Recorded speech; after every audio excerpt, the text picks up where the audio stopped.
procureur est très malvenu. Le procureur, n'est-ce pas, son rôle n'est pas de proférer des menaces contre les citoyens.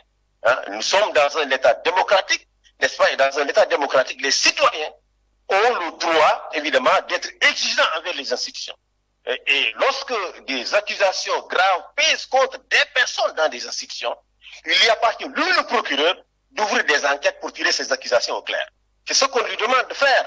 On ne lui demande pas de proférer des menaces contre les citoyens. Il n'y a pas aujourd'hui au Sénégal une quelconque campagne de dénigrement contre la gendarmerie. La gendarmerie est un corps, n'est-ce pas, respecté par les Sénégalais. Partout où vous allez au Sénégal, en milieu rural, dans nos frontières, ce sont les gendarmes que vous trouvez et qui s'occupent de la sécurité des Sénégalais.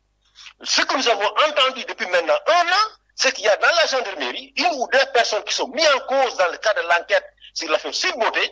Il y appartient, lui, le procureur de la République, d'ouvrir des enquêtes pour éclairer la lanterne des Sénégalais sur les accusations qui portent contre ces personnes-là. Il est également pour, évidemment, des personnes qui, dans la magistrature, font aujourd'hui l'objet d'accusations graves concernant, évidemment, l'affaire Sweet Beauté. C'est cela qui est attendu du procureur. C'est la seule manière de protéger des personnes qui incarnent ces institutions. C'est lorsque, évidemment, des accusations sont portées contre elles, qu'on ouvre des enquêtes, n'est-ce pas, et qu'on puisse, évidemment, faire la lumière et restaurer, évidemment, la crédibilité de ces personnes-là. On ne peut pas menacer les Sénégalais comme ça, comme si on était dans une dictature. Ce n'est pas possible. Même si on ouvrait des prisons à ciel ouvert, n'est-ce pas, le procureur continue à arrêter des personnes et les Sénégalais ne seront jamais à leur droit démocratique d'être exigeants envers leurs dirigeants, d'être exigeants envers les personnes qui incarnent leurs institutions.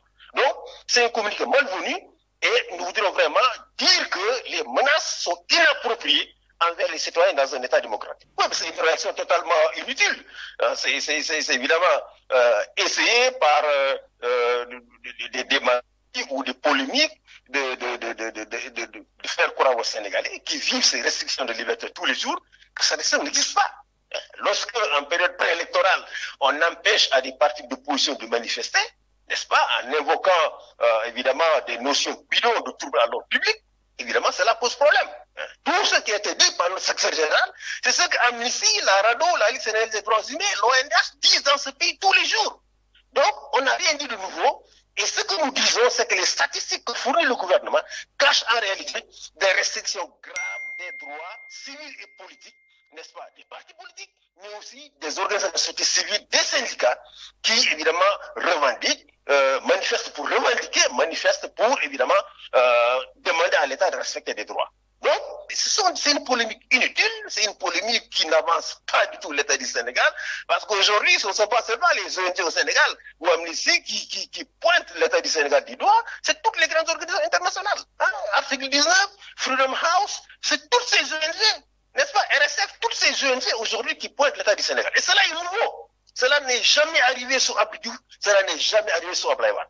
Donc, ce n'est pas avec la polémique, ce n'est pas avec des démentis qu'on va régler une situation de fait qui est là et qui est constatée par les citoyens, mais aussi constatée par l'ensemble des organisations internationales de droits humains, y compris les Nations Unies et les ambassades présentes dans ce pays. Même s'ils ne le disent pas publiquement, à cause de le statut diplomatique, toutes ces ambassades aujourd'hui sont préoccupées par les restrictions des libertés au Sénégal.